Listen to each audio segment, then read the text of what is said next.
Tudo bem, amigos? Como vamos? Tudo ok? Tudo tranquilo?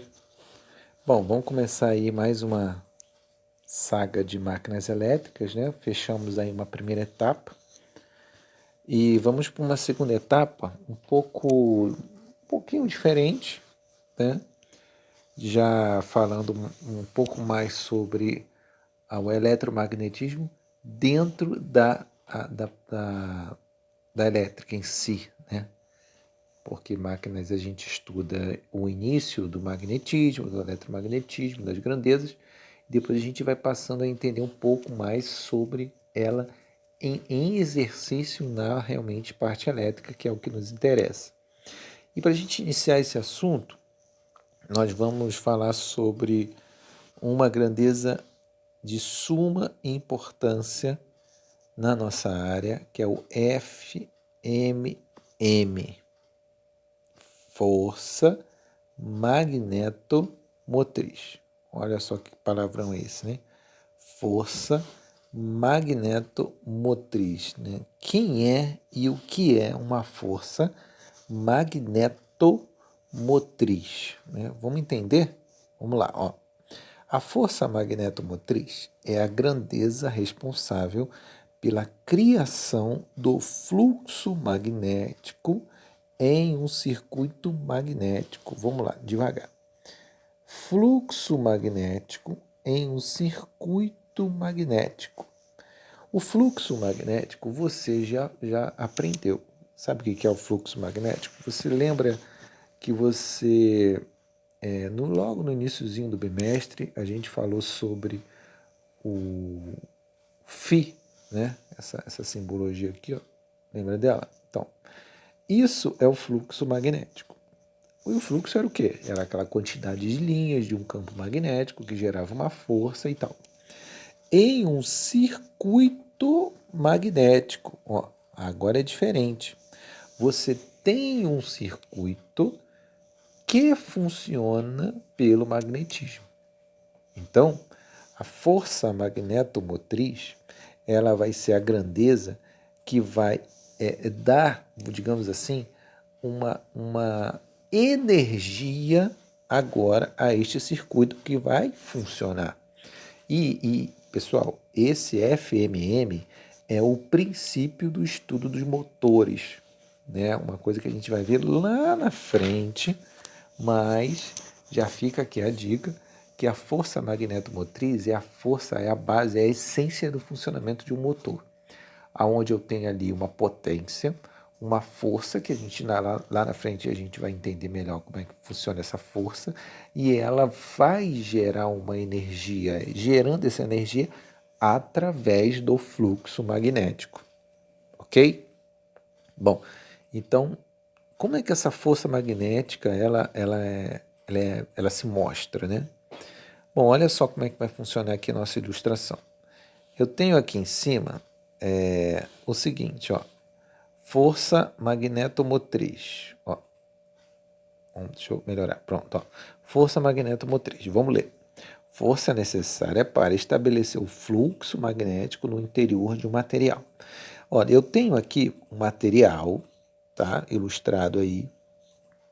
Eu tenho dentro desse material uma linha tracejada que, para nós, será representada, está representando o fluxo magnético, beleza?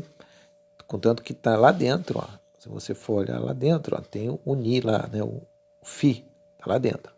Então, o fluxo magnético seria essa linha tracejada aqui, beleza?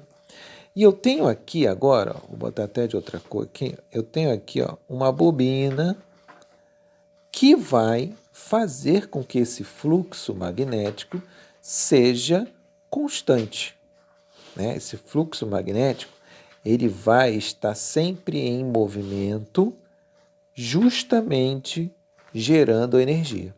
Por isso que eu falei que é o princípio do funcionamento de um motor. E aqui, meu amigo, nessa bobina, eu tenho ó, bem pequenininho aqui, vou apagar para subir de novo. Ó, olha o que eu tenho aqui. Ó. Eu tenho o número de quê? De espiras.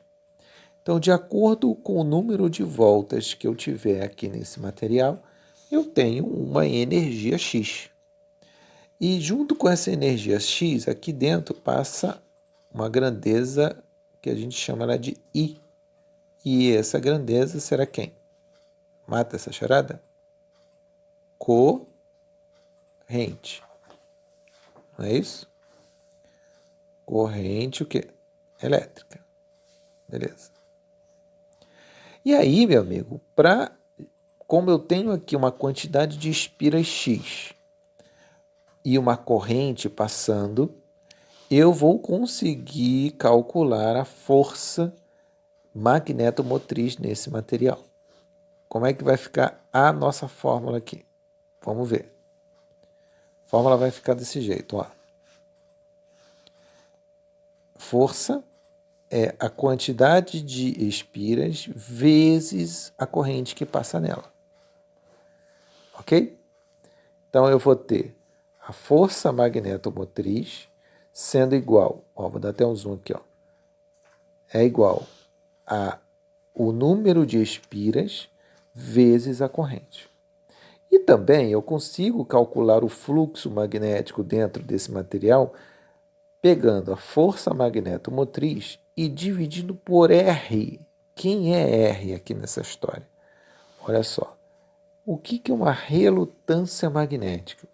Relutância magnética é a grandeza que vai fazer a oposição ao meio magnético. Não tem o resistor, né? Se a gente for voltar no tempo aí, não tem o nosso resistor, o famoso resistor. O resistor, o que ele faz? Ele se opõe à passagem de corrente. A relutância faz-se a mesma analogia. É a oposição à força magnética. É o sentido contrário, né, do magnetismo, a relutância. Então tá aqui, ó, temos já duas fórmulas para a gente já começar a entender. Eu tenho o FMM é N vezes I e o fluxo magnético é FMM sobre R. Estão aqui, ó, as unidades de medida, todas elas, tá? Weber, Ampere e Ampere-Weber. Perfeito?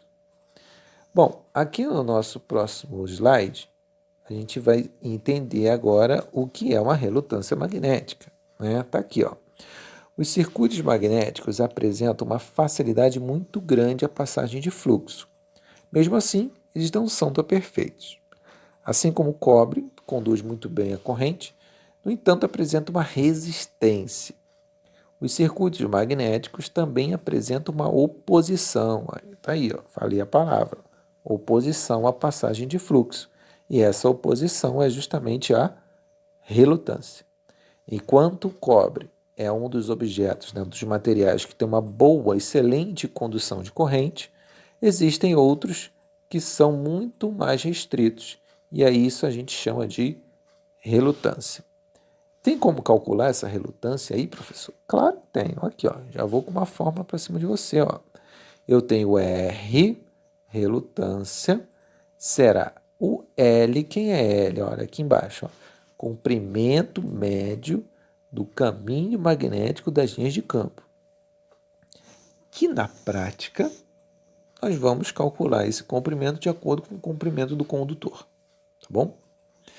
Dividido pela permeabilidade, já falamos sobre ela, e vezes a área de secção. Isso aqui também eu já falei em aula. A área de secção transversal é a mesma coisa que vulgarmente chamada de bitola do fio. Beleza? Então eu tenho L sobre permeabilidade, que é o micro, né? Micro vezes A. Aonde eu vou aplicar isso? Claro, né? Numa questão onde eu peço a relutância, onde eu queira que você calcule o comprimento do fio, do condutor, né? Aí essa fórmula vai ter que ser usada. Bom, vou fazer aqui o primeiro exemplo para a gente poder colocar isso em prática. Vamos ler esse exercício aqui, meus amigos. Ó. Quantas espiras são necessárias para que em uma bobina seja estabelecido um fluxo de 0,5 Weber quando ela é atravessada por uma corrente de 5 amperes. E ele diz que a relutância desse circuito é de 500 ampere-weber. Bom, vamos lá. Vamos fazer o seguinte. Vamos por parte, né? Esse 0,5 aqui, perdão, vou fazer melhor. Esse 0,5 é o quê? É o fluxo, não é isso? Então vamos separar aqui, ó. Fluxo, ele vale 0,5. Não vou ficar colocando as unidades de medida por causa do meu espaço, tá? Eu temos 5 ampere aqui. 5 ampere você acha que é o quê? Isso aí, é a corrente. Beleza, 5 amperes. A relutância desse circuito, ou seja, o R, vale quanto? Vale 500 ampere-weber. Bom, então vamos lá. Ele quer saber a quantidade de espiras.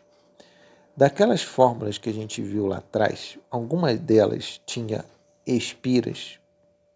Tinha, né? Tem o FMM é igual a N vezes I.